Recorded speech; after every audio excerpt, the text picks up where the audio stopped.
"I'll give you my land if you give me a child," said the millionaire Apache to a poor, lonely widow, and what she did shocked the whole town. Before we begin the story, tell us in the comments which city you're watching from. And don't forget to rate this story from 0 to 10 at the end. Enjoy the story. "Look, Mr. Crowley, I've already sold everything I could. All that's left in my house is dust, bills to pay, and my pig Winston. Can't you give me just a little more time?" The bank manager let out a deep sigh. For the fourth time. "Mrs. Carter, you've already had 3 extensions, but in my defense, I only used 2 of them responsibly. The third was because the kitchen roof fell right on my head, and I thought I deserved a little emotional break." Crowley adjusted his glasses with the kind of patience that made it clear he really wanted a kick-out client button on his desk. "The rule is simple. If the debt isn't paid within 30 days, the property goes to auction." Evelyn swallowed hard. 30 days? 30 days. In 30 days, not even a cactus blooms. Do you expect me to bloom money out here in the middle of the desert? The manager cleared his throat, growing impatient. She tilted her head, a bit more bold. "Tell me, Mr. Crowley, doesn't the bank have a heart? Not even a tiny piece, hidden in a vault somewhere next to the gold bars? Don't joke about that, Mrs. Carter. This is not a laughing matter. Look, I know the bank is a business, not a charity. But you have a heart, don't you? This house is all I have left of Harold." But it didn't matter. The papers in front of her were cold as stone. The signatures were already there, like dried wounds. The final deadline was written in bold. 30 days. "Money or the house key, Mrs. Carter?" Evelyn stood up slowly, straightened her skirt, and looked him straight in the eye. "Well, just so you know, Mr. Crowley, when I get rich, and I will, even if I have to win the church ladies' bingo, I'm going to buy this bank. And the first thing I'll do is fix this lobby because it's just plain ugly." She walked out like she was about to storm Normandy, ignoring the other customers' looks and the manager's voice calling behind her. 30 days, Mrs. Carter, not one more. Outside." Evelyn crossed her arms, took a deep breath, and mumbled, "All right, let's see. I've got a house falling apart, a stove that only works if you hit it with a wooden spoon, a pig who thinks he's a dog, and now a 30-day deadline before I'm sleeping on the street. Wonderful." She walked quickly across the town square, her heart racing and her head spinning. As she passed by the barber shop, 2 men were talking in low voices, not low enough to escape Evelyn's sharp ears. "They say that Apache up in the hills is looking for help. The rich one? That's him. Dakota Blackhorse. Word is he's hiring." Evelyn stopped in her tracks. "Wait, what?" One of the men, surprised by the interruption, looked up. "What? You said Dakota Blackhorse?" "Yeah, he's expanding his ranch. Looks like he needs workers. His land's growing faster than weeds in the rain, but he's a strange one, quieter than a cactus." Evelyn narrowed her eyes, curious. "Does he hire women?" Don't know. Would he take someone broke with an expired high school diploma and an undeniable talent for making cornmeal cake?" The other man laughed, a bit confused.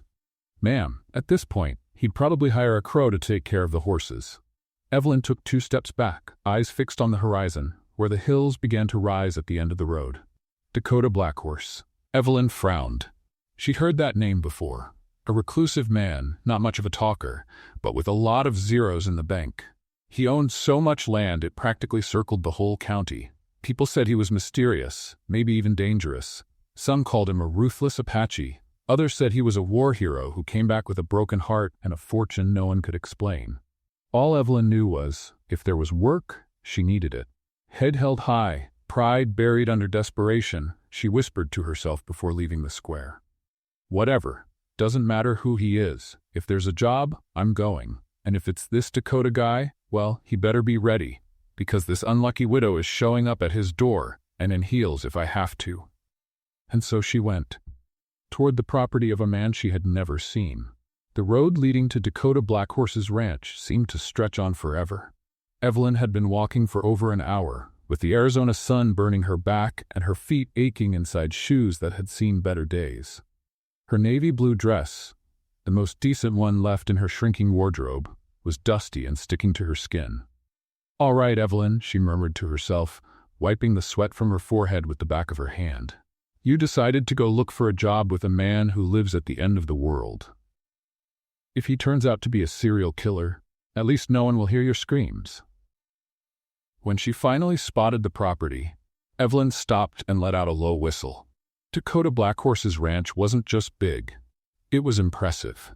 Well-kept fences stretched as far as the eye could see. Purebred horses grazed peacefully, and the main house was a solid wood and stone building that looked like it came out of a magazine. "Well, if he kills me, at least it'll be in a beautiful place," she said, fixing her hair and taking a deep breath. Evelyn walked down the dirt road until she reached the main gate. There was no doorbell, so she clapped her hands a few times, feeling a bit ridiculous. "Hello? Anyone there? I'm Evelyn Carter, and I'm here looking for a job. I promise I'm not selling encyclopedias or representing any church." For a few minutes, only the wind answered.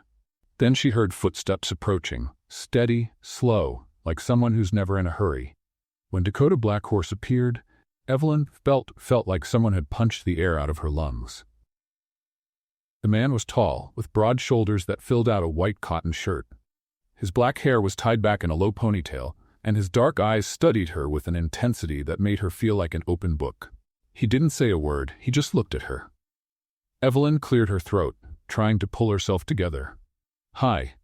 You must be Mr. Blackhorse. I'm Evelyn Carter. I heard you're hiring and, well, I really need a job."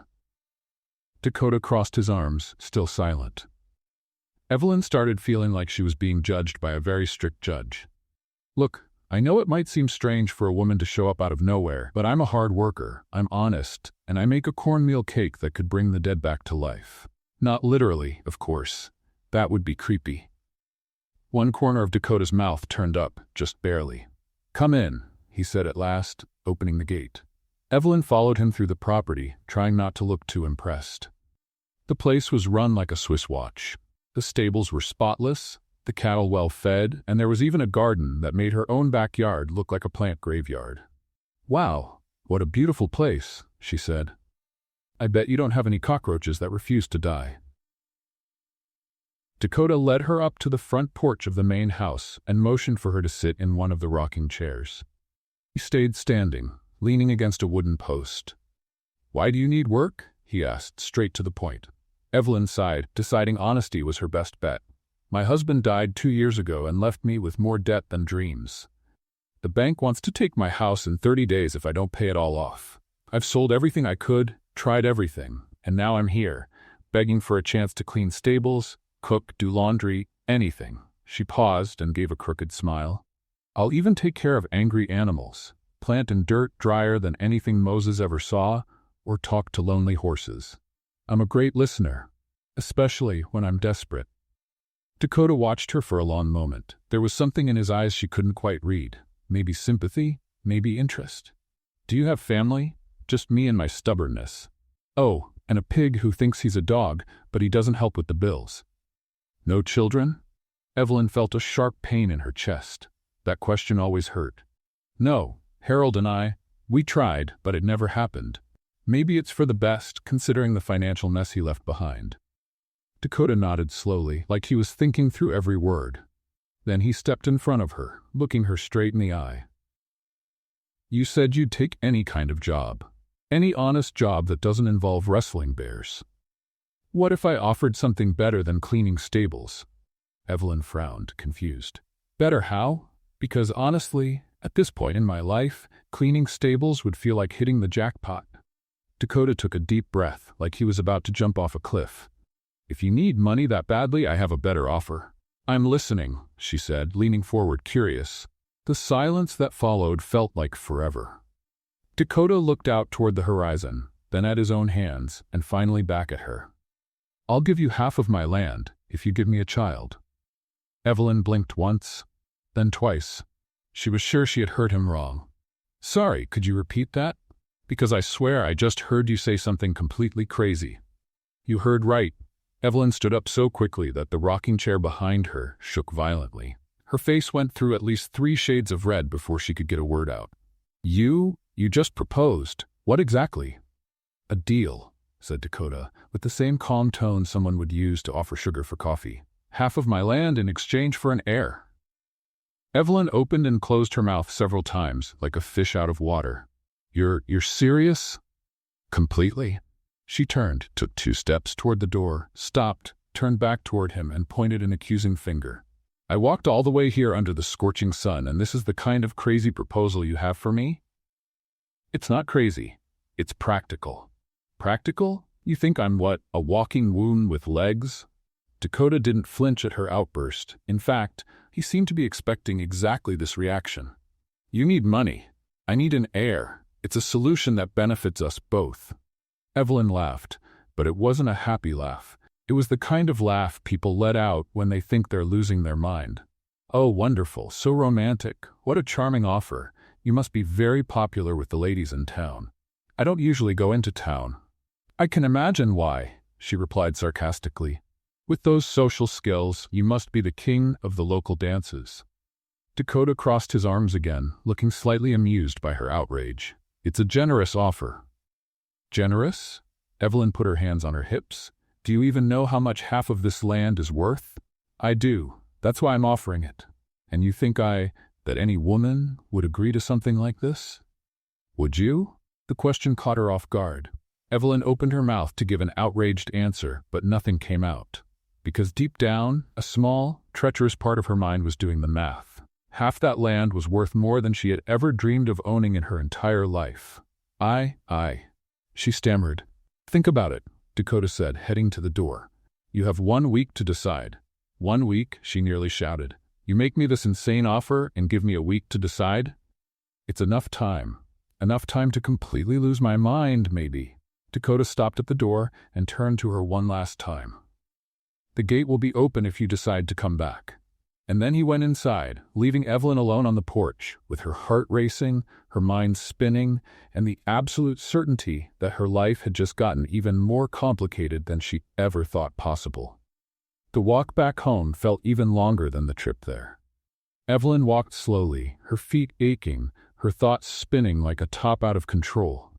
With each step, Dakota's words echoed in her mind. I'll give you half of my land if you give me a child. That man is crazy, she muttered, kicking a rock in the middle of the road. Who even says something like that? It's like he stepped right out of one of those cheap romance novels the church ladies read in secret.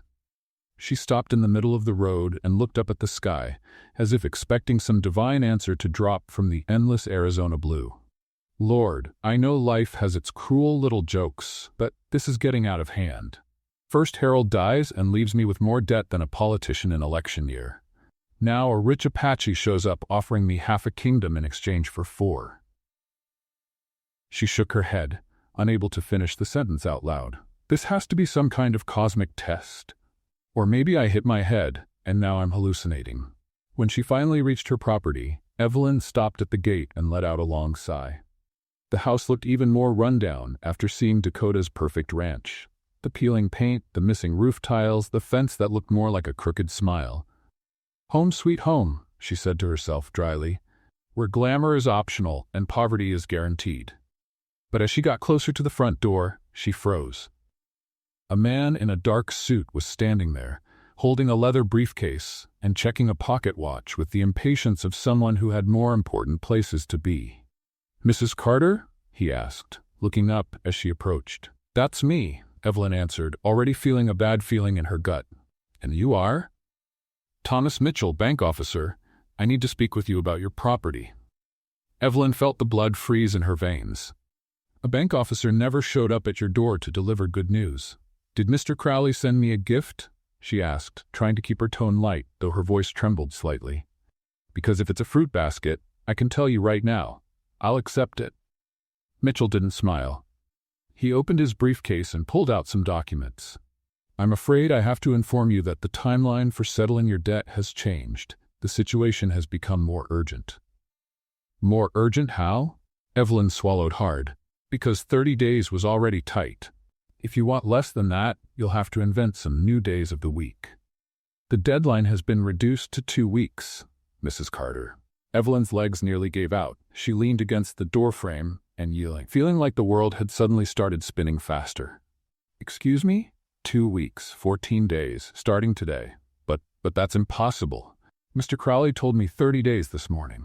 Mitchell adjusted his glasses with the cold efficiency of someone used to ruining people's days. There's been a reassessment of your default risk. Your situation has been classified as critical.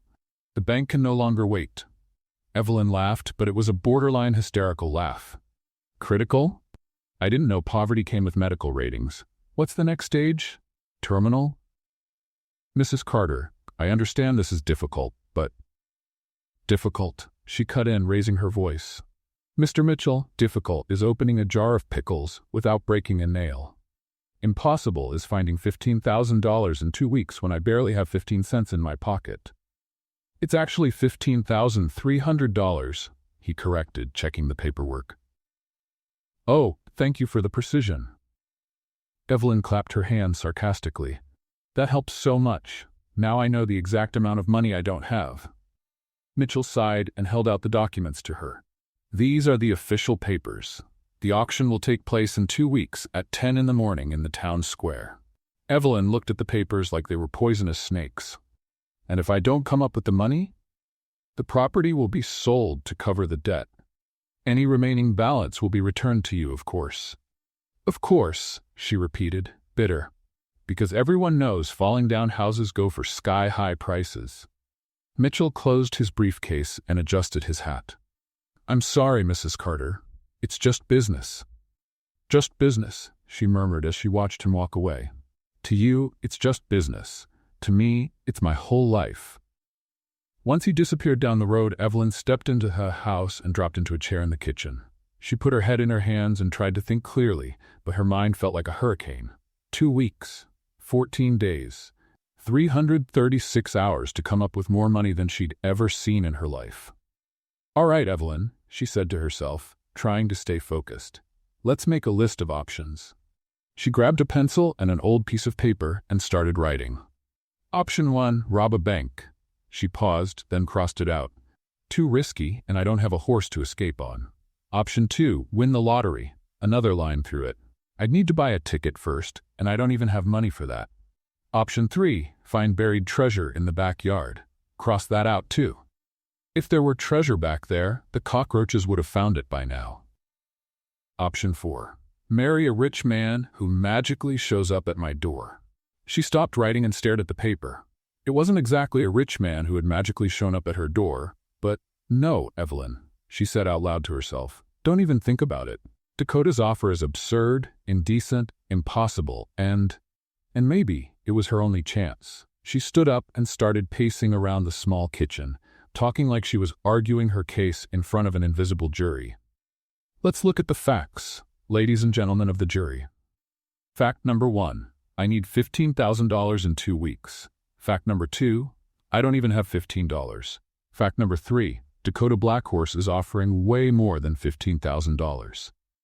She stopped and looked at the foggy mirror hanging on the wall. "But what he's asking in return, that's...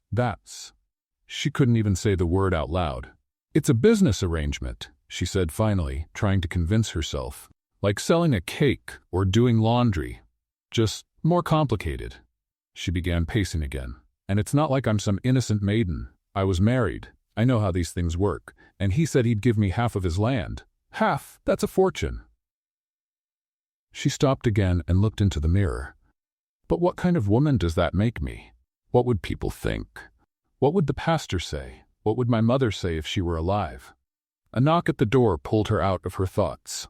She opened it, half expecting another bank official with more bad news. But it was only Mrs. Henderson, her nearest neighbor, holding an apple pie.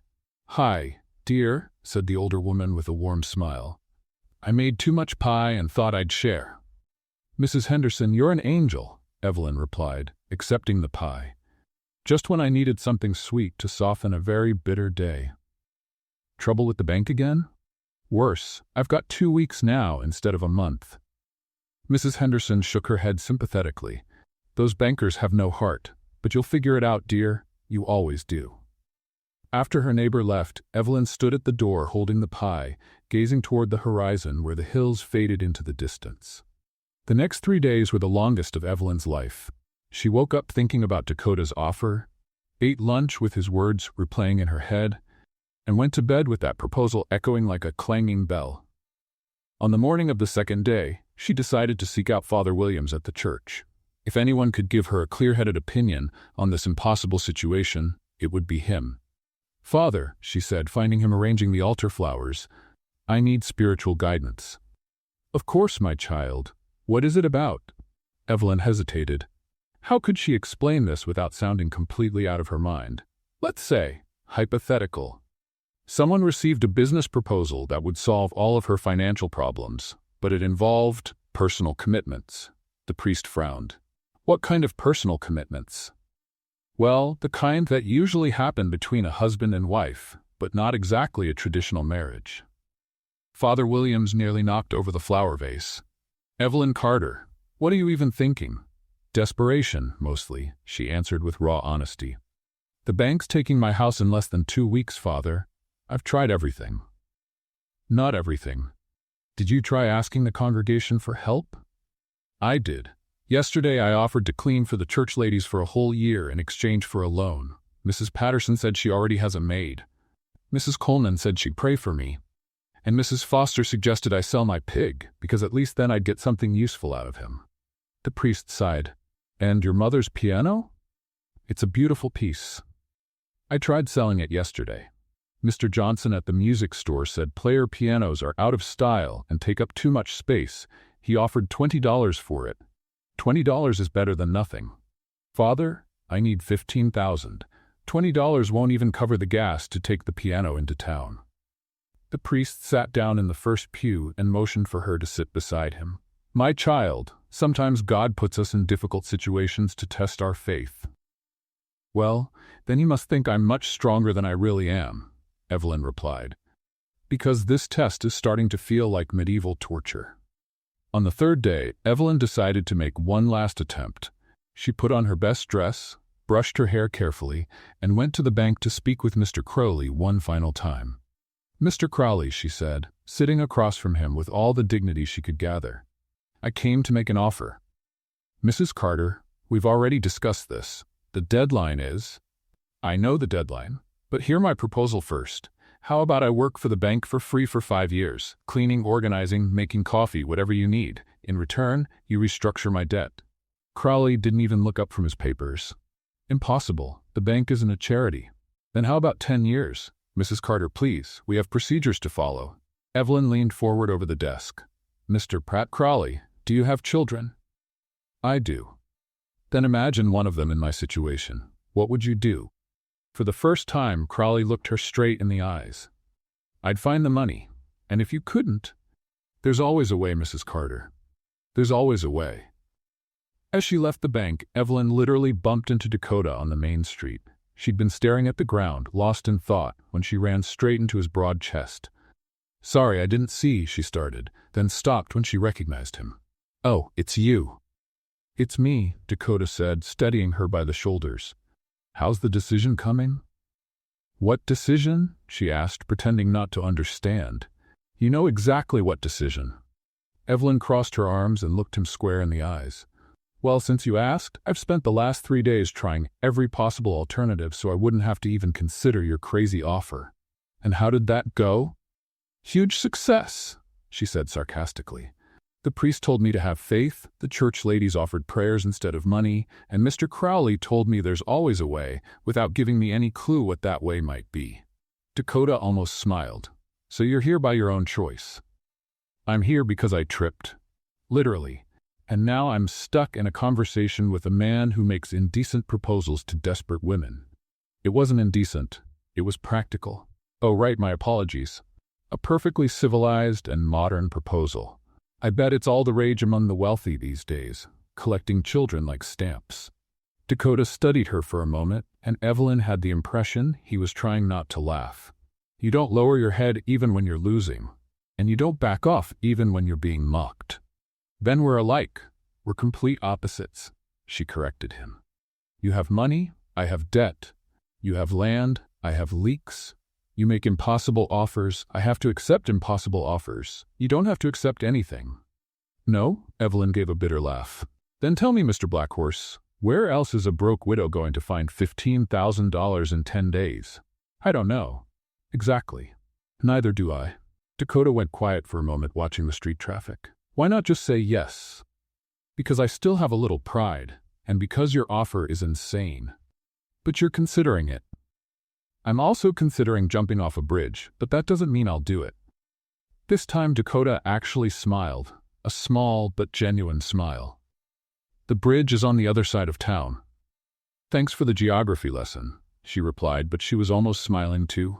They parted ways there, each heading off in a different direction, but something had shifted between them. The hostility had given way to a kind of mutual respect, like two opponents who had recognized each other's strength. 2 days later, Evelyn was back at Dakota's ranch. This time, she hadn't dressed up. She was covered in dust from the road, her hair a mess, her eyes swollen from too much thinking and crying. But there was something different in her posture, a kind of fierce determination that hadn't been there before. Dakota saw her coming from the porch and walked down the steps to meet her halfway. You came back, he said without surprise. I did, she confirmed, stopping a few feet away. But I'm not saying yes yet. I want to hear your terms, all of them. And I want to know the real reason behind this crazy offer. Dakota nodded slowly. Come in, let's talk. She sat in the chair he offered, folded her hands in her lap, and looked him straight in the eye. All right, Mr. Blackhorse. I want the truth now. Why does a man like you have to make an offer like this just to have a child? Dakota poured himself a glass of water and offered one to her. She declined with a gesture. It's a long story. I've got time. Actually, I've got nothing but time, since in a week I'll probably be living under a bridge. He sat in the chair across from her and was quiet for a moment, like he was deciding where to begin. My father was Apache. My mother was the daughter of settlers. I grew up between two worlds and never fully belonged to either. That explains the sunny personality, Evelyn commented dryly. Dakota ignored the sarcasm and kept going. When I made money from cattle and mining, I bought this land. Legally, documented, paid with my own money. But there are groups that question my right to own it. Because you're Apache? Mostly. They claim the land should belong to real Americans. He made air quotes. Benjamin Harlow is the leader of that group. He's been trying to push me out for years by any means necessary. Evelyn frowned. And how does a child fix that? A legal heir born on American soil to an American mother makes the ownership undisputable. It's a legal shield even Harlow can't get past. I see, she said, processing. So I'd be like a walking insurance policy. That's not how I see it. No? Then how do you see it? Dakota looked her straight in the eye. As a partnership, you need financial security, I need an heir. We both get something out of it. Evelyn leaned forward. All right, let's hear your conditions. And I want everything clear from the start. I don't want to find out anything ugly later. First condition, Dakota said, his tone more formal now. The child will be my legal heir, with full rights to the property.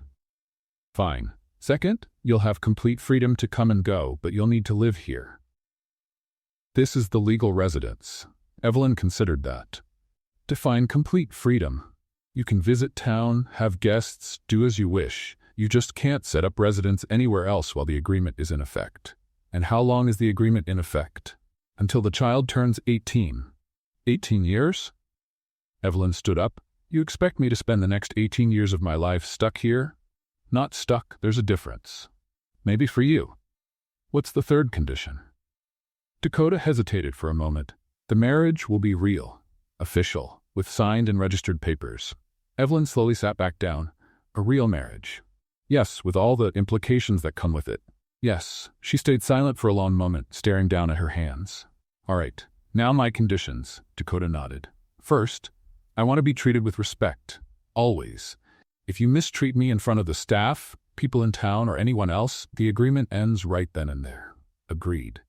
Second, I want to have a say in decisions involving the property and the child. I'm not a servant. I'm a partner. Agreed. Third, I will never be treated like your possession. I can have my own opinions, express how I feel, and disagree with you when I think it's necessary. Agreed. And fourth, she looked him straight in the eye. If at any point you decide you want a second wife, or a mistress, or anything like that, you tell me first, so I can leave with dignity. Dakota frowned. Why would I want that? Rich men always want that sooner or later. It's just a precaution. I won't want that. How can you be sure? Because I'm not that kind of man. Evelyn studied him for a moment, trying to see if he meant it. All right, those are my conditions. Dakota stood and walked to a desk in the corner of the room. He pulled out some papers and a pen. I'll write up the agreement now. Everything in writing, signed and witnessed. While he wrote, Evelyn walked around the room looking at the objects. There were a few books on the shelves, all in English, some on farming and livestock, others on business law. One or two framed photos showed Arizona landscapes. No family pictures, she noted. I don't have a family. Everyone has family. Mine is gone. His tone made it clear she shouldn't ask more. 20 minutes later, Dakota finished writing and handed her the papers. Evelyn read everything twice, checking each clause carefully. Looks fair, she said at last. So we have a deal? Evelyn took a deep breath. This was it, the final decision. She could get up and leave, accept poverty and the loss of her home as the life she'd been dealt. Or she could sign those papers and step into the craziest adventure of her life. We have a deal, she said, picking up the pen. She signed her name in firm handwriting, without hesitation.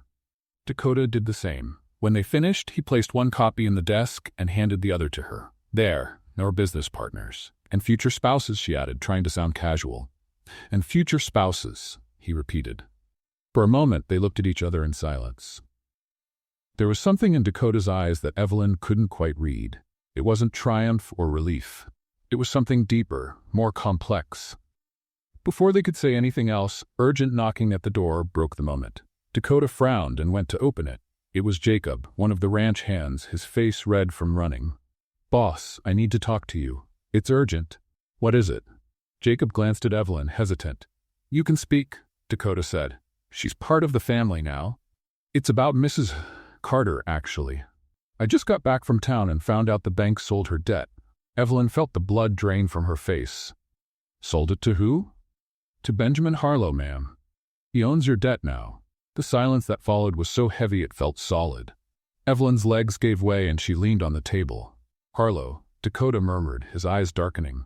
Does that mean something? Evelyn asked, though his tone already told her it meant a lot.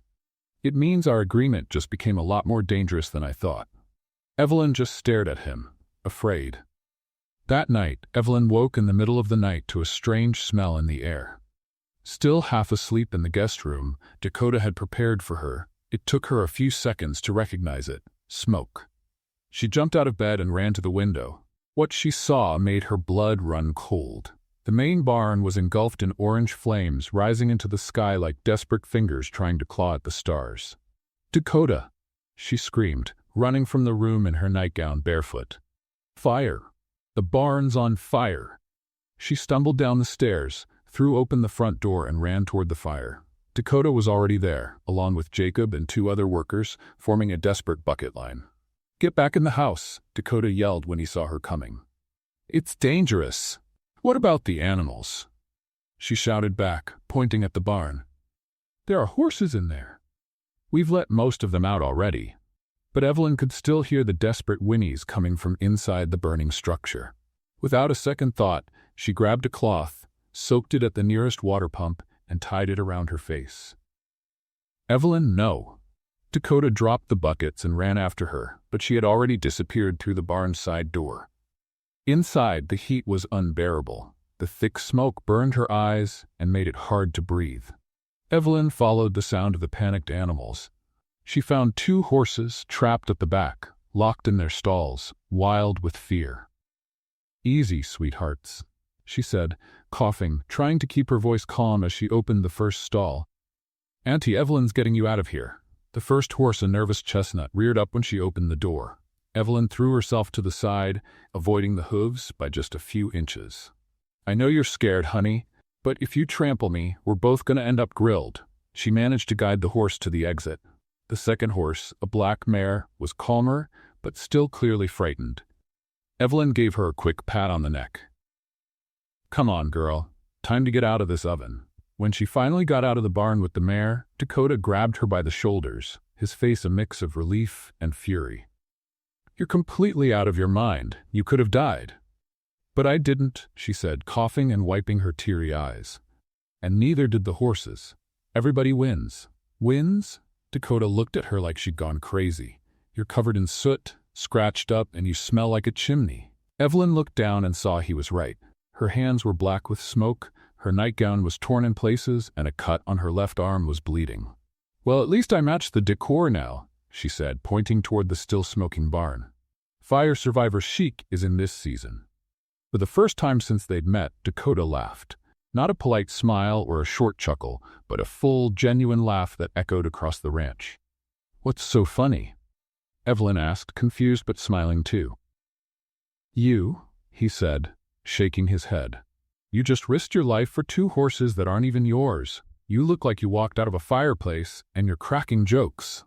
"It's my coping mechanism," she explained, wiping more soot from her face. "When life gets too serious, I turn into a comedian. It's that or a nervous breakdown, and breakdowns are way less fun." For the next 2 hours, they worked together to fully put out the fire and assess the damage. The barn was gone, but the animals were safe, and the fire hadn't spread to other buildings. As the sun began to rise, Dakota and Jacob searched through the still smoldering debris. That's when Jacob found something. "Boss, come take a look at this." Dakota walked over, and Jacob pointed to a partially melted glass bottle among the charred wood. Even with all the fire, it still smelled like kerosene. "Someone set this," Dakota said, his voice tight with restrained anger. "Who would do that?" Evelyn asked, walking up after washing and changing clothes.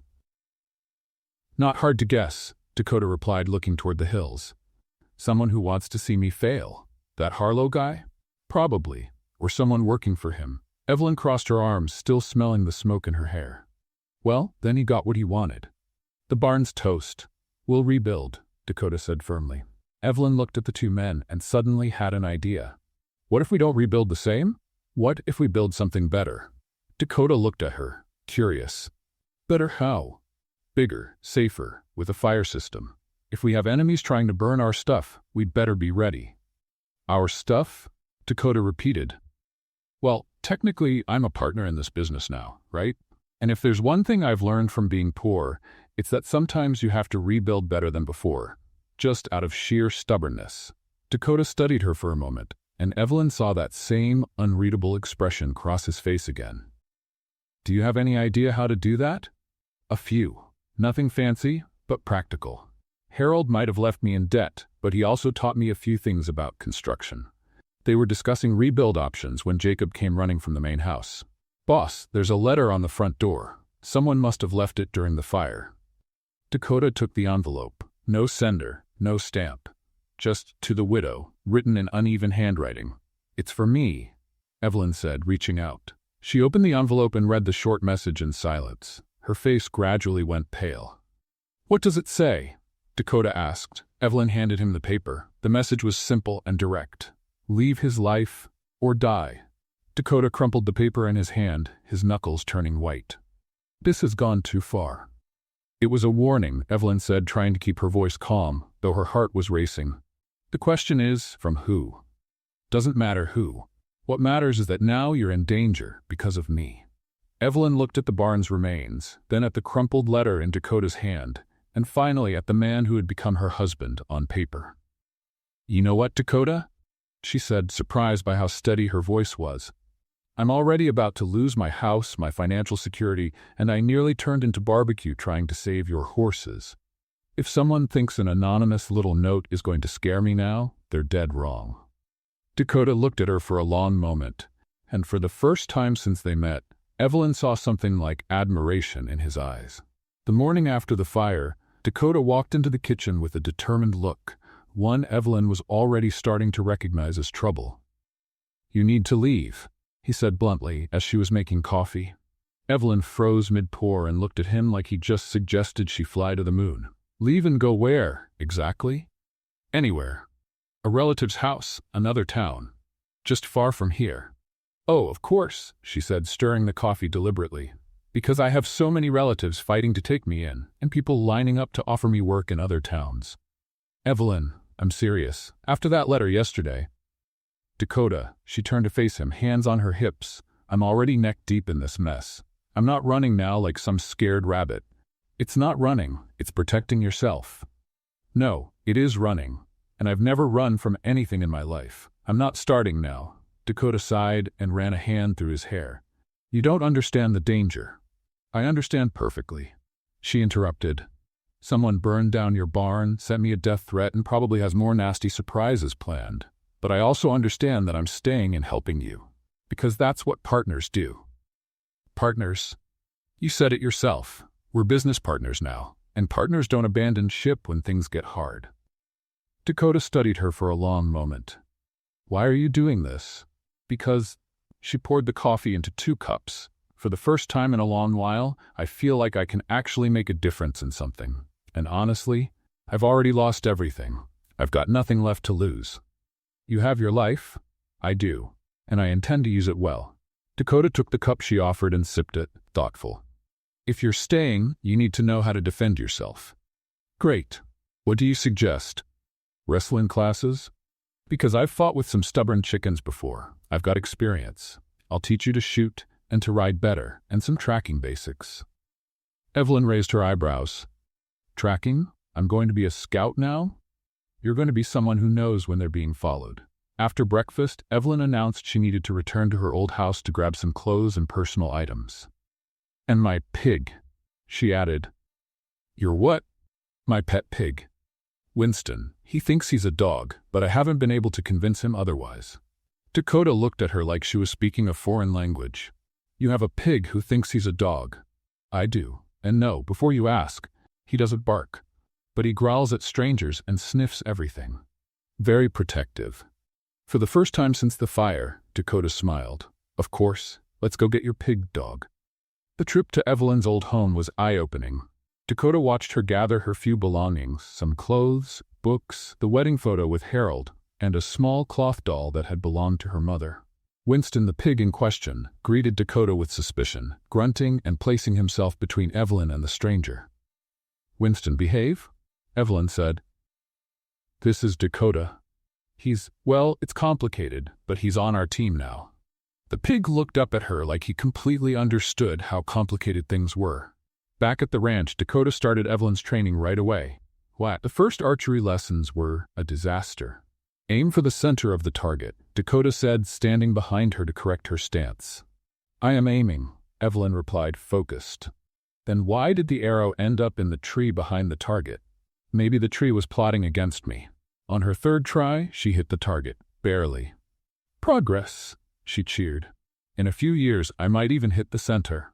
The riding lessons went slightly better. Evelyn already knew how to ride, but Dakota taught her how to ride faster and safer on rough terrain. It was during one of those lessons that the comical accident happened. Dakota was demonstrating how to take a sharp turn and didn't see the water bucket sitting in the middle of the yard. The horse dodged it, but Dakota didn't. He went flying over the saddle and landed face first in the bucket. Evelyn laughed so hard she almost fell off her own horse. Very graceful, she said, trying to stop laughing as Dakota got up, dripping wet and with his dignity slightly bruised. Accidents happen, he muttered, wringing water out of his hair. Of course, especially when you don't watch where you're going. Should I suggest some bucket avoidance lessons? But it was that evening, sitting on the porch under the moonlight, that the real connection happened. Dakota had been quiet during dinner, lost in thought. What's bothering you? Evelyn finally asked. Dakota was silent for so long she thought he wouldn't answer. I had a family once, he said at last. An Apache wife, Linda, and a son, Thomas. He'd be 7 now. Evelyn felt her heart tighten. What happened? Fever. Took them both the same winter 5 years ago. I'm sorry. Since then, I haven't been able to look at another woman, couldn't even think about starting another family. Evelyn waited, sensing there was more. But now the government's putting pressure on me, saying if I don't have American heirs, the land could be redistributed. Doesn't matter how much money I have, how many legal deals I make. To them, I'm still just an Apache who shouldn't own American land. That's why the proposal, Evelyn said, understanding now. That's why the proposal.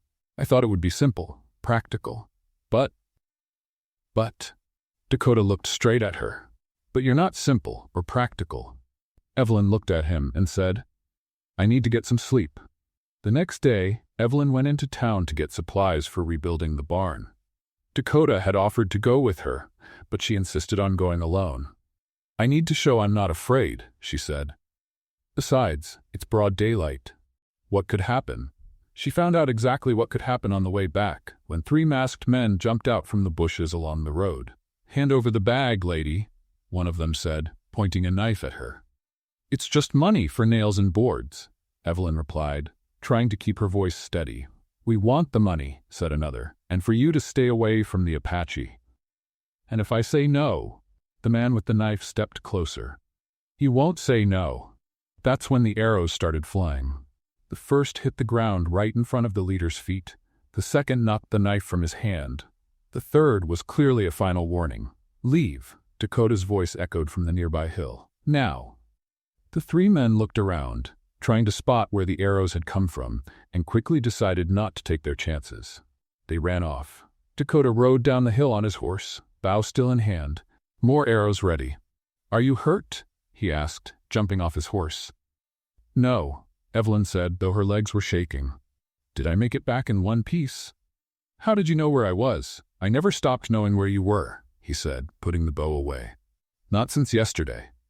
Evelyn looked at him, her heart still pounding, not just from fear. For the first time since they met, she didn't see Dakota as a stranger who had made her a business offer, but as a man who had risked everything to protect her. "Thank you," she said simply. "Always," he replied. And in that moment, under the Arizona sun, they both knew something had changed between them. Something that had nothing to do with contracts or business arrangements. Back at the ranch, Dakota insisted on checking Evelyn for injuries. She protested that she was fine, but he didn't listen. "Sit down," he said, pointing to a kitchen chair. "Dakota, I'm fine. It was just a scare." "Sit down," he repeated, in that tone that allowed no argument. Evelyn sighed and obeyed. Dakota brought over a bowl of warm water and clean cloths and began examining her hands and arms for cuts or scrapes. "You've got a cut here," he said, gently touching a small wound on her wrist. "Probably from when you pulled back from the knife." "Just a scratch," she said, watching him carefully clean it. "You're better than Dr. Martin from town. At least your hands don't shake and you don't smell like whiskey." Dakota didn't reply to her comment, fully focused on his task. His hands were steady but surprisingly gentle. Evelyn found herself watching his face as he worked, the lines of focus around his eyes, the way he bit lightly on his lower lip when concentrating. "All done," he said, finishing the bandage. "It won't leave a scar." "What a shame," she joked. "I was going to tell everyone it came from an epic fight with outlaws." "You don't need to make up stories to look brave," he said, putting the supplies away. "What you did today already proved that." That night, neither of them could sleep. Evelyn stepped out onto the porch and found Dakota already there, sitting on the steps, staring at the stars. "Can't sleep either?" she asked, sitting beside him. "No, thinking about what happened today. Among other things." They sat in silence for a few minutes, looking out at the vast Arizona night sky. The moon was nearly full, casting a soft silver light over the land. "Dakota," Evelyn said finally, turning to look at him. "Can I ask you something?" "You can." "Do you still think this is just a contract?" The question hung in the air between them. Dakota turned to her, and Evelyn saw something shift in his eyes. His guard lowering, the formality fading. Instead of answering with words, he leaned in slowly. He gave her time to pull away, to protest, to remind him of their agreement. But Evelyn did none of that. When Dakota's lips touched hers, it was like something that had been building for weeks finally broke free. The kiss started slow, tentative, as if he was testing whether it was welcome. But when Evelyn didn't pull back, when her hands moved up to gently touch his face, the hesitation disappeared. The kiss deepened, full of all the tension they hadn't spoken about, all the fear from the day, and all the attraction they'd been denying. When they finally pulled apart, both were breathless. "Evelyn," Dakota murmured, his forehead resting against hers. "I know," she said, understanding what he couldn't say.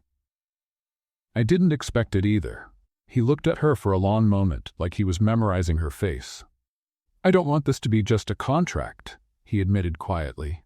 "Then don't let it be," she said simply. Later that night, when Evelyn woke in Dakota's room, with early morning light filtering through the curtains, a wave of panic hit her. What had they done? How would this change everything between them? Dakota was sleeping beside her, one arm protectively around her waist. She watched him for a moment, noticing how much younger he looked in sleep, how much softer.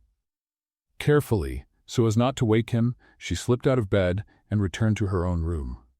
In the days that followed, both acted as if nothing had happened. Dakota returned to being formal and distant, talking only about practical things like the barn reconstruction and ranch security. Evelyn responded in kind, keeping the conversation strictly professional. But the way they looked at each other when they thought the other wasn't watching told a different story. There was a constant awareness of the other's presence, an electric tension that filled the air whenever they were in the same room. "Are you going into town today?" Dakota asked one morning as they drank coffee in awkward silence. "I am. I need more supplies for the barn," Evelyn said without looking up from her cup. "Jacob can go. I'd rather go myself." After what happened, I need to prove I won't hide," she interrupted, finally looking at him. "Besides, you'll be following me from a distance anyway, won't you?" Dakota didn't deny it. The following weeks settled into a strange rhythm. During the day, they worked side by side rebuilding the ranch, discussing strategy, pretending to be nothing more than business partners fulfilling an agreement. At night, they avoided being alone. Dakota always finding work to do in his office, Evelyn busying herself in the kitchen. But about 3 weeks later, Evelyn started to notice something different. First, it was the unusual fatigue. She, who had always had plenty of energy, now found herself exhausted by the end of the day. Then came the morning nausea, which she first blamed on Dakota's strong coffee. But when she realized she was late, everything clicked. "This can't be," she whispered, counting the days on the kitchen calendar for the third time. "This can't be." But it could, and it probably was. 2 days later, Evelyn quietly made her way to Dr. Martin's office in town. The doctor was old and discreet, known for treating both Apaches and settlers without asking too many questions. "Well, Mrs. Carter," said Dr. Martin after the exam, adjusting his glasses with a warm smile. "Or should I say, Mrs. Blackhorse? Congratulations, you're pregnant. I'd say about a month along." Evelyn froze on the exam table. "Are you sure?" "Absolutely. A healthy baby, as far as I can tell. You'll need to start paying more attention to your diet and get plenty of rest." The ride back to the ranch passed in a haze. Evelyn could barely process it. A baby. She was carrying Dakota's child. This wasn't supposed to happen so fast. Their agreement was practical, calculated. It wasn't supposed to involve real feelings, passionate nights, or consequences that came this quickly. When she got home, she found Dakota fixing the pasture fence. He looked up as she approached, and something in her expression must have told him she had news. "Evelyn? What is it?" She stopped a few steps from him, her hands trembling slightly. "I need to tell you something." "What is it?" She took a deep breath, searching for courage. "I'm pregnant." The hammer slipped from Dakota's hand and hit the ground with a dull thud. He stared at her for a long moment, as if unsure he'd heard right. "Pregnant," he repeated slowly. "Yes." For a brief second, Evelyn saw something flicker in his eyes. Real joy, maybe even hope. But almost immediately, his expression shifted back into that formal mask. "Well," he said, picking up the hammer, "that means I'll keep my part of the agreement. That's all you have to say? What else is there to say?" Evelyn felt like she'd just been slapped. After everything they had shared, he still saw this as just business. "Nothing, I guess," she said, turning to walk away. "Evelyn." She stopped but didn't turn back. "I'll take care of you. Like I promised. I know you will," she said, her voice flat. "After all, it's part of the deal." And with that, she went into the house, leaving Dakota alone with his thoughts, and the realization that he had gotten exactly what he wanted, but might have lost something far more valuable in the process. The news of Evelyn's pregnancy spread through Prescott like wildfire. In less than a week, the entire town knew that the widow Carter was expecting a child with the richest Apache in the region. Evelyn found out the hard way, overhearing conversations that stopped abruptly when she walked by, and catching stares that followed her like poisoned arrows every time she went out in public. "Well, Winston," she said to the pig, who was trotting beside her on a makeshift leash during their morning walk across the property, "looks like we're the talk of the town. What an honor." Winston grunted in response, nose pressed to a rock with intense interest. "You're right," Evelyn agreed. Rocks are far more interesting than the people in this town. It was the following Thursday, during a trip to the market, that Evelyn had her first direct run-in with public opinion. Mrs. Patterson, wife of the hardware store owner, was loudly chatting with two other women as Evelyn entered. "Oh, she planned it all," Mrs. Patterson was saying, making no effort to lower her voice. "A desperate widow, a rich man. It's not hard to see how these things happen." "Such a shame," added Mrs. Coleman. "A Christian woman selling herself like that." Evelyn walked up to the counter and smiled politely at Mr. Henderson, the grocer. "Good morning, Mr. Henderson. I need flour, sugar, and maybe some of that coarse salt over there," she said, pointing. "The kind folks use to keep away nosy old gossips." The three women fell silent. Mr. Henderson tried to hide a smile. "Of course, Mrs. Blackhorse. How much would you like?" "A lot," Evelyn said loudly enough for the entire store to hear. "Apparently, there are way more nosy old gossips in town than I expected." Mrs. Patterson turned red. "Well, I never. Really?" Evelyn turned to her with exaggerated interest. "So you've never done anything questionable for money? How admirable. Must be nice being born rich and never having to make hard choices." "I wasn't born rich, you insolent girl." "Oh, my mistake," Evelyn replied with mock humility. "Then you understand my situation perfectly. Good to know I can count on your Christian compassion." And with that, she turned and walked away, leaving the woman speechless. Back at the ranch, Evelyn found Dakota working on the fence near the south pasture. Winston ran to him immediately, grunting cheerfully. The pig had decided Dakota was part of the family. "How was town?" Dakota asked, scratching behind Winston's ears. "Fun," Evelyn said as she unloaded the supplies. "I found out I'm apparently both a calculating opportunist and an innocent victim, depending on who's talking." "And what did you say to that?" "I told them if getting pregnant by an Apache was my master plan to get rich, then they're seriously overestimating my planning skills. I mean, there are way easier ways to make money, like robbing banks or selling miracle elixirs." Dakota almost smiled. "Nothing gets to you, does it?" "Of course things get to me," she said, picking up Winston as he started chewing on her skirt. "Winston, stop eating my clothes. I'm not food." She looked back at Dakota. "But I've learned that if you let people see you're shaken, they just stomp harder." That afternoon, Jacob came running from the barn with troubling news. "Boss, there are 3 men in suits at the gate. Say they're lawyers." Dakota and Evelyn exchanged a glance. Lawyers rarely brought good news. The 3 men stood in front of the main house like vultures circling a carcass. The leader, a tall, thin man with glasses too small for his face, held a leather briefcase. "Mr. Blackhorse," he said, "I'm Chester Mills, attorney representing Mr. Benjamin Harlow. We have some documents to present to you." Dakota crossed his arms. "What kind of documents?" "Documents challenging your legal right to this land," Mills said, opening the case. "We have records showing that part of this property originally belonged to the Harlow family." "Forged documents," Dakota replied without even looking.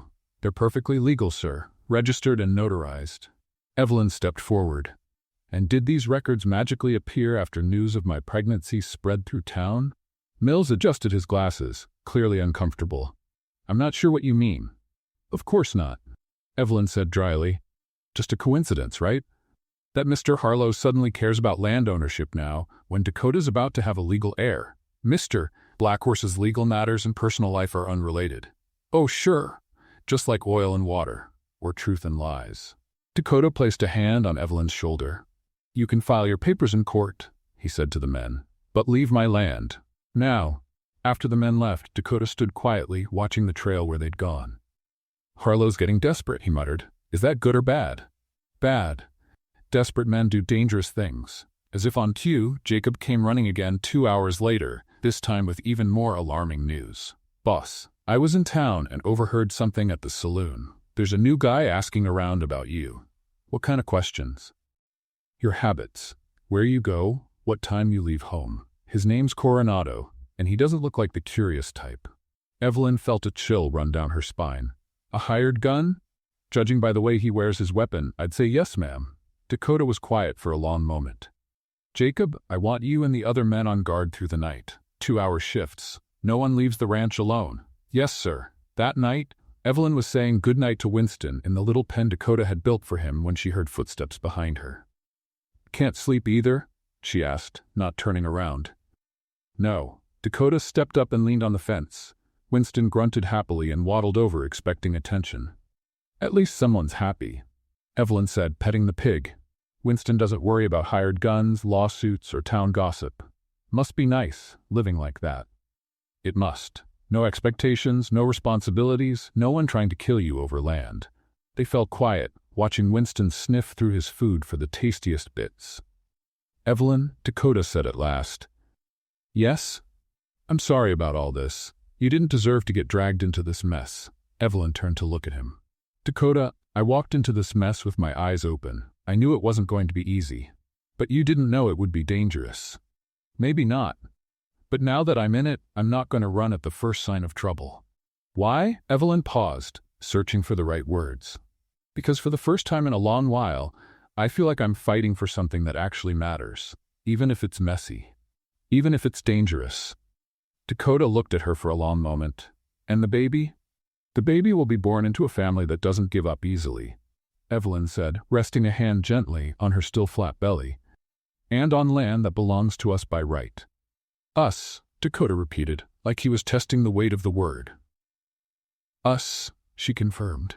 For better or worse. And as Winston continued his careful inspection of the feed, both of them knew they'd crossed another line. They weren't just business partners anymore, or even occasional lovers. They were a family. And families protect each other. Evelyn woke in the middle of the night to Winston grunting nervously in his pen and the ranch dogs barking like the world was ending. Still groggy, it took her a few seconds to realize. This wasn't a false alarm. She jumped out of bed and ran to the window. In the darkness, she could see figures moving around the property, like shadows come to life. Dakota, she shouted, running to his room. There are people surrounding the ranch. She found Dakota already up, throwing on his clothes and checking his rifle. How many did you see? I don't know, maybe 6 or 7. They're coming from all sides. Go back to your room and stay away from the windows, he ordered, loading the rifle. Not a chance, Evelyn said, folding her arms. I didn't come all this way to watch from the window while you fight alone. Evelyn, you're pregnant. It's too dangerous. And you think being alone in a room is safer? If they get inside, I'm a sitting duck. Dakota paused, knowing she was right. Then stay close to me, and do exactly what I say. Deal. But first. She ran to the kitchen and came back holding a cast-iron skillet. Dakota stared at her in disbelief. A frying pan? You never know, she said, testing its weight. I've used this beauty to kill 3 rats and a rooster that attacked Winston. It's a proven weapon. Evelyn, what? You've got your arrows, I've got my frying pan. We all have our specialties. The first gunshot shattered the living room window. Dakota pulled Evelyn down behind the couch and fired back, aiming through the broken glass. Coronado, a voice shouted from outside. We know you're in there. Come out and maybe we'll spare the woman. How polite, Evelyn muttered. I always appreciate a well-mannered assassin. Quiet, Dakota whispered. We don't have all night, Black Horse. The voice shouted again. Come out, or we're coming in. You'll have to come in. Dakota yelled back. I don't even go out for the newspaper. Then the real firefight began. Bullets tore through the house, smashing vases, ripping through walls, and making Winston squeal angrily outside. My pig, Evelyn gasped. They're gonna hurt Winston. Winston's probably safer than we are right now, Dakota said, reloading. At least he has a hiding spot. Evelyn crawled over to the ammo box Dakota had left near the fireplace. What do you need? Shells. Blue box. She grabbed a handful and crawled back under another hail of gunfire. Here, she said, handing him the ammo. Evelyn Carter Express Delivery? We bring bullets straight to your gun during life-threatening situations. Are you enjoying this? Dakota asked, incredulous, while he reloaded. I'm terrified, she admitted. But making jokes helps me not pass out from fear. A loud bang at the front door told them the attackers were trying a new tactic. They're trying to break down the door, Evelyn whispered. Jacob and the others should be coming from the barn, Dakota said. We just have to hold on a little longer. Then the back door burst open with a crash. A tall man in a black hat with a scar running down half his face stepped in, guns in both hands. Coronado, I presume, Evelyn said, tightening her grip on the frying pan. The lady has sharp instincts, the gunman said with a cruel smile. Shame she won't live long enough to sharpen them. Dakota rose slowly, rifle aimed at Coronado. Let her go. Your problem is with me. My problem's with whoever Harlow pays me to kill, Coronado replied. And he's paying extra for the widow. Extra, Evelyn said, offended. Should I feel flattered or insulted? Coronado chuckled. You've got guts, ma'am. Too bad guts don't stop bullets. What happened next was so fast, Evelyn could barely remember it clearly later. Coronado swung his pistols toward her. Dakota dove to the side, firing.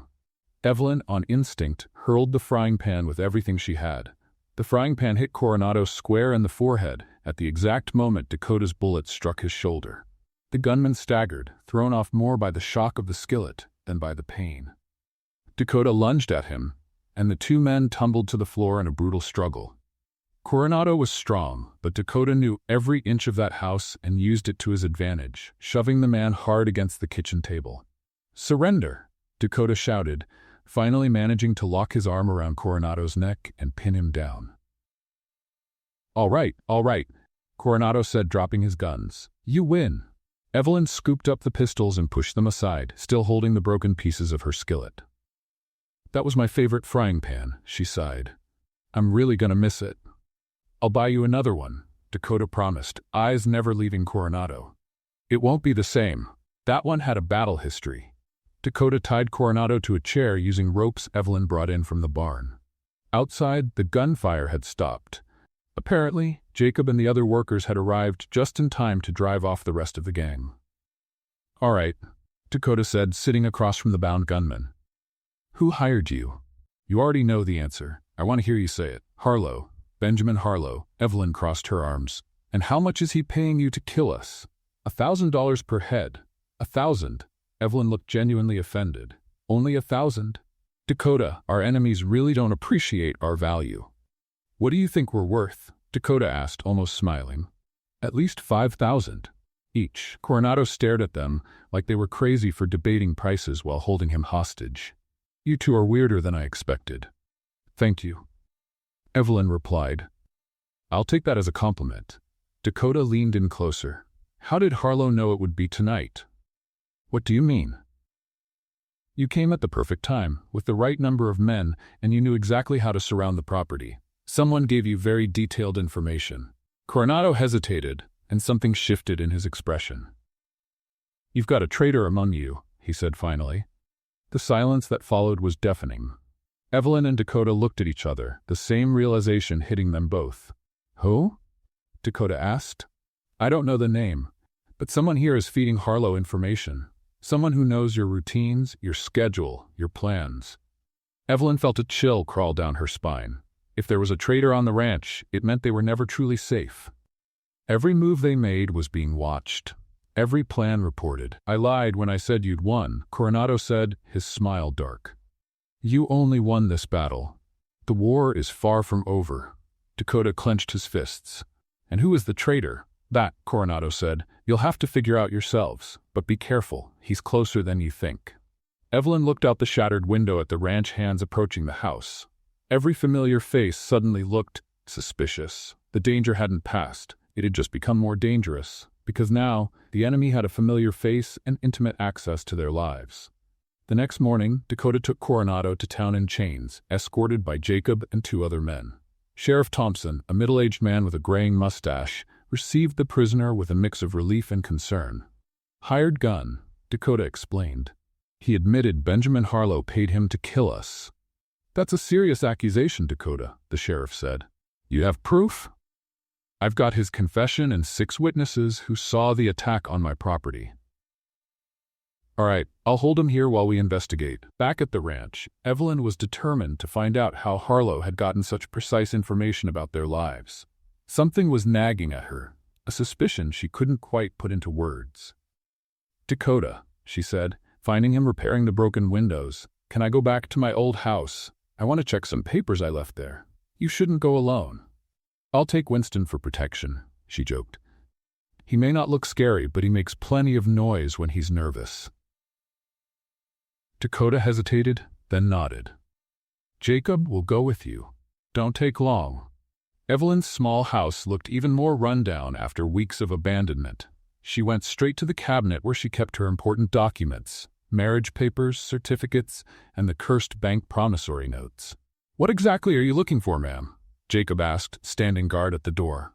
"Something that shouldn't be here," Evelyn murmured, flipping through the papers. Something that... She stopped. Among the bank documents were papers she didn't recognize, small alterations, scribbled numbers, dates that didn't match her memory. "This is very strange," she said, comparing two documents side by side. "Jacob, do you know anything about numbers?" "A little, ma'am." "Look at this." She pointed to the promissory notes. "This one says my original debt was $12,000, but this other one, dated later, says $15,300. Jacob frowned. "Maybe it's interest?" "No. The interest is listed separately. Someone changed the principal amount." Evelyn kept examining the documents, growing more and more outraged. There were sloppy erasures, numbers written over other numbers, even a change to the original due date. "That son of a..." She started, then corrected herself. "That disgraceful man. They forged my debt. Who would do that?" "Only one person had full access to my bank records," Evelyn said, eyes burning with anger. "Mr. Crawley." The ride back to the ranch was silent, Evelyn simmering with fury. When they arrived, she found Dakota in the office, reviewing the ranch accounts. "Dakota, you need to see this," she said, throwing the papers onto his desk. "Mr. Crowley forged my debt." Dakota looked through the documents, his expression growing darker with every page. "This is document fraud, a federal crime. And there's more," Evelyn added, pulling up a chair.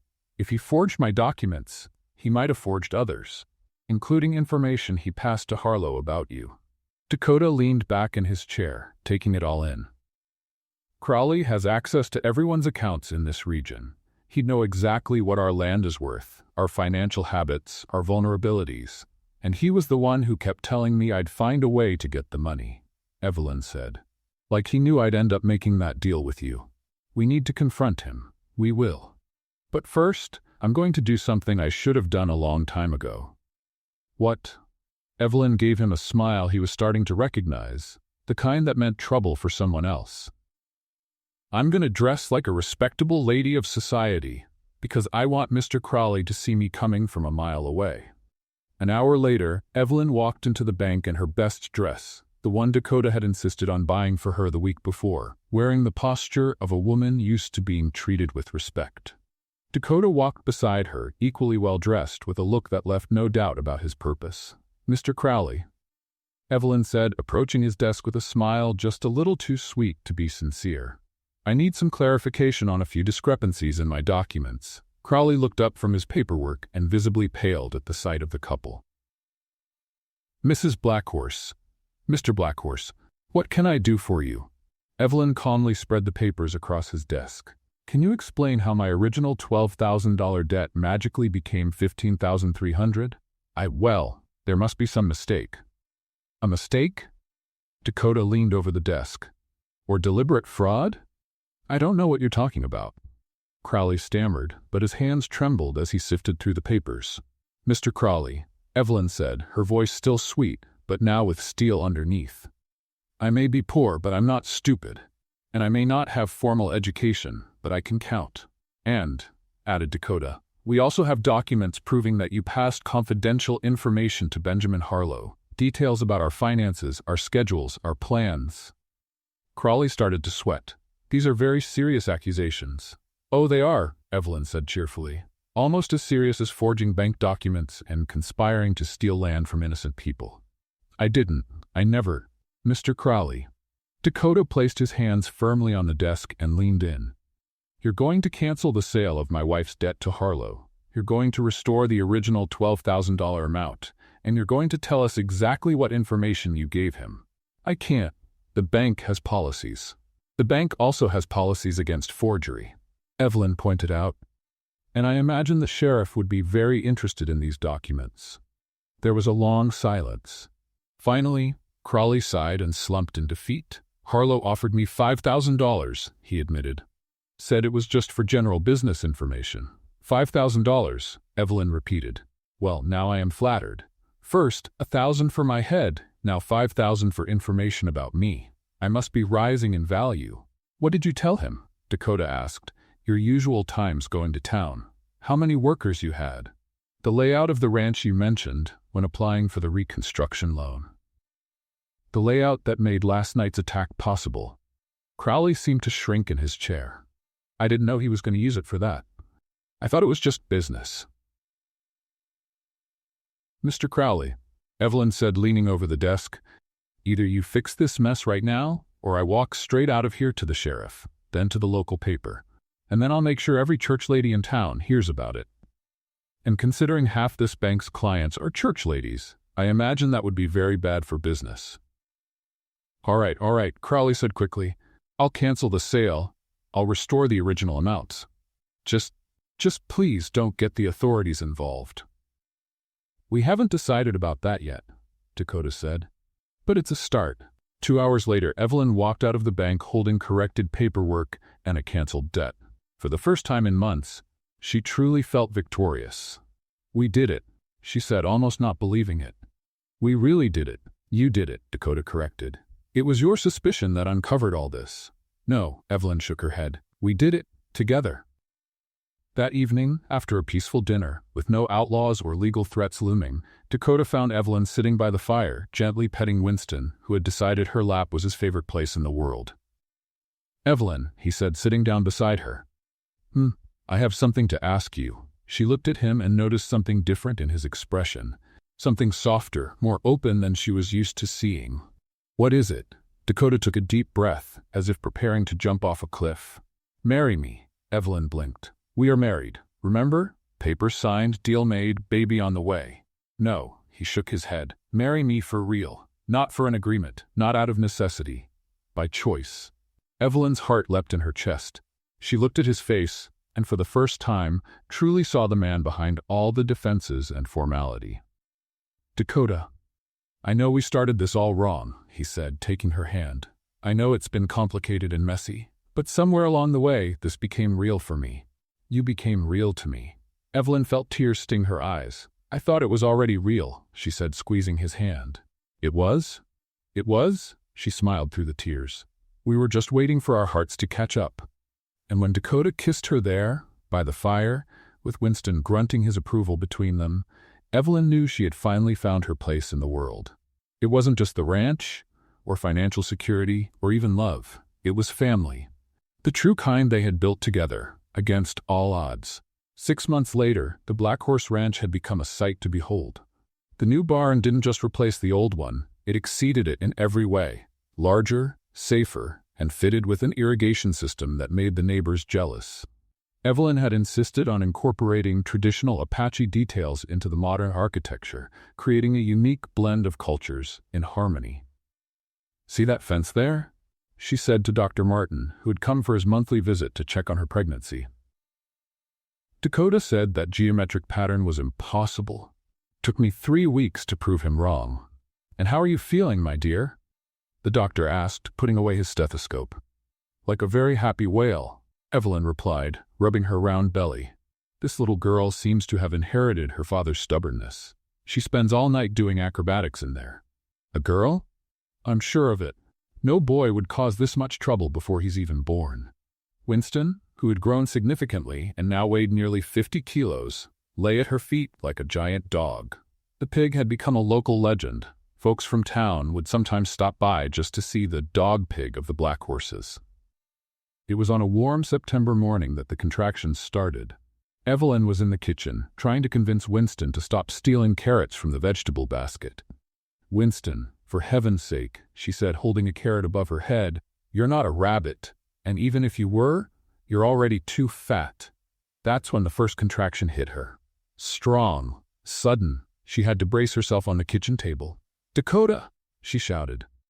I think it's time. Dakota came running from the parlor, saw her expression, and immediately panicked. What do I do? Where do we go? Do I need to get the doctor? Hot water?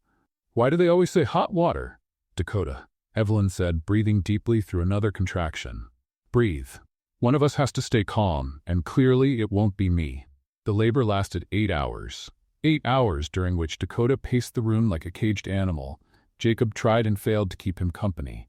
And Winston stood guard at the bedroom door, grunting quietly every time Evelyn groaned. At least the pig is calmer than you, Jacob observed. The pig isn't waiting on his firstborn, Dakota shot back. Technically, neither are you, Jacob pointed out. Evelyn is the one giving birth. Dakota gave him a look that made Jacob decide it was best to stay quiet. Finally, just as the sun began to set, a strong, indignant cry echoed from the bedroom. Dr. Martin stepped out a few minutes later with a wide smile. Congratulations, Dakota. You have a beautiful, healthy baby girl. A daughter, Dakota repeated as if testing how the word sounded. And Evelyn wants to see you. Dakota walked into the room and found Evelyn exhausted but radiant, holding a tiny bundle that looked like it contained the most precious thing in the world. Come meet your daughter, she said, smiling. Dakota approached hesitantly and looked down at the small, red face. The baby had his slightly almond-shaped eyes but Evelyn's small, upturned nose. She began, but his voice cracked. Beautiful? Perfect? Future terror of this ranch, Evelyn offered. All of the above, he said, gently touching one of the tiny hands. What should we name her? How about Hope? Dakota suggested. Because that's what you gave me. Hope. Hope Blackhorse. Evelyn tested. I like it. It's strong. In the weeks that followed, word of Dakota's daughter spread through town. But this time, the reaction was different. The respect the couple had earned through their struggles had shifted public opinion. Have you heard about the Blackhorse baby?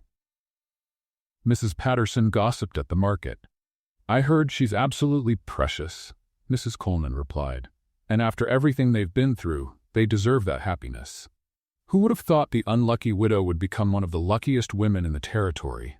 Noted Mrs. Foster.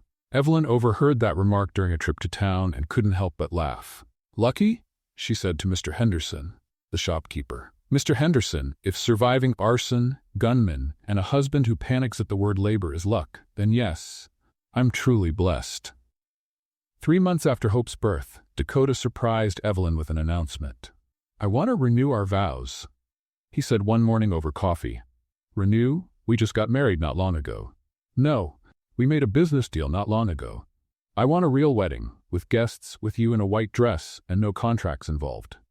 Evelyn looked at him over her coffee cup, trying not to smile. Dakota Blackhorse, are you proposing again? I am. Even though I'm stubborn, opinionated, and have a pet pig that weighs more than some horses? Especially because of that. Then I accept, she said, on one condition. What is it? Winston gets to be our ring bearer. The ceremony took place on a Sunday in December, under a sunset that painted the Arizona sky in shades of gold and red.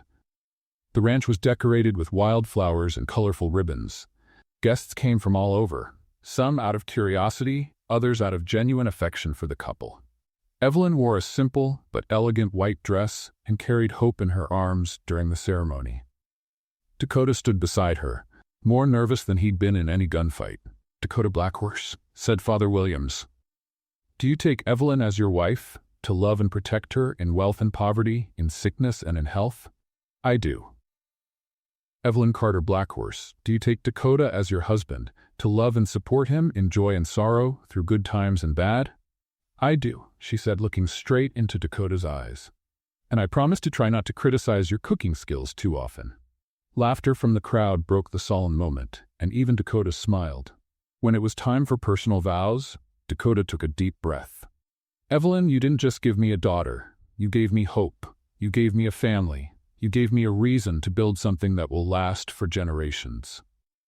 And you, she replied, her voice thick with emotion, you gave me a home. Not just this land, but a place I belong.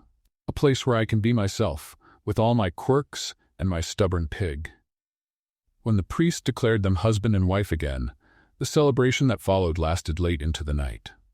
Children ran between the tables, music filled the air, and even Winston joined in, wearing a bow tie that Evelyn had insisted he wear. He's better dressed than half the guests? Dakota said, watching the pig greet visitors with polite little grunts.